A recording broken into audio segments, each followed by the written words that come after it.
Hi guys, and welcome back to another YouTube video. In this video, I'm doing a quick little video about the Elliot Yeo situation and how his, injury has reshaped a lot of backlines, as I believe he was high 40s percentage owned only just yesterday before the news came out. I believe around, was it 3 p.m. or so, that he was injured and was missing round one. So before we get into the video, the main portion of the video, remember to like and subscribe, as it's crucial for this channel to grow and get, more impressions, views, watch hours, etc. So now on to Elliot Yeo. He's priced at 625. So there is a way that you can go up and a way that you can go down.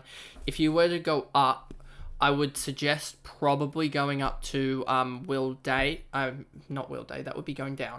If I was suggest to go up to someone, if you didn't have him, the two options I would say would be to go up to McGrath or to Duggan. And yes, Duggan is a low ownership at the moment, 0.94%. He's slowly going up. He was at 0.73 when I got him in at the Elliot Yeo news, which was when Elliot Yeo was sitting at around 38% or so. As I joked with one of my mates that Elliot Yeo seemed to 44% or something like that, still hadn't changed him out or something like that it was almost like midnight or something. It was really, his ownership was still really high for not playing. So you can go up to Liam Duggan. That's the choice that I've done, as I believe he will benefit greatly. And there's also McGrath. If you didn't have him already, you can go up to him, and I think his ownership's gone up by about 0.5%. So yeah, those are the two options if you wanted to go up to someone. If you wanted to go down to someone, it depends really. Well, also you got to think, is there anyone going up Yeo? If you had Yeo at, say, D2, is there anyone else you could go up to? You could probably go up to Dawson in that position.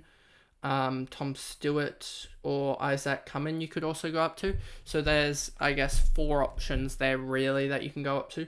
That the 2 options I gave in McGrath and Duggan probably don't cause as much of a reshuffle in your team. Whereas I think if you were to go up to Dawson, who's 260k more, or Stewart 210k, or Cummins, who's around 170k more, 180k more, those guys take a reshuffling of your team around.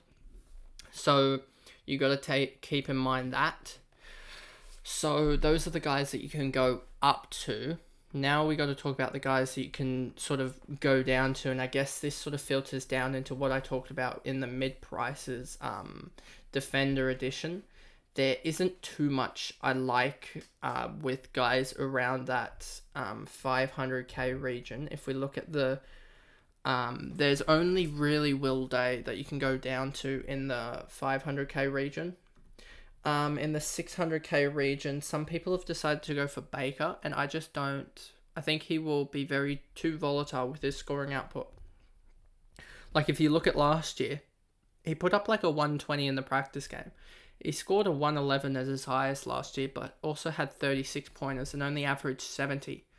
So I don't think you can necessarily put Baker into your side thinking he's going to score more than probably 80 or so at that price, which is all right, but I think Duggan and McGrath are better choices, or even Will Day, who's 80k cheaper to get.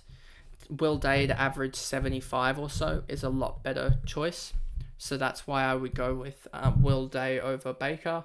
And then looking in the 400k region, there really is no one, so there's only really 6 choices here for Elliot Yeo to be downgraded or upgraded to be changed to, I guess. And how that restructures your team is dependent on how strong you go in the back line or forward line. I wouldn't be surprised if many people have Doherty's almost a must now with all the defenders that are going down, or there's not really many comfortable defenders, I don't think.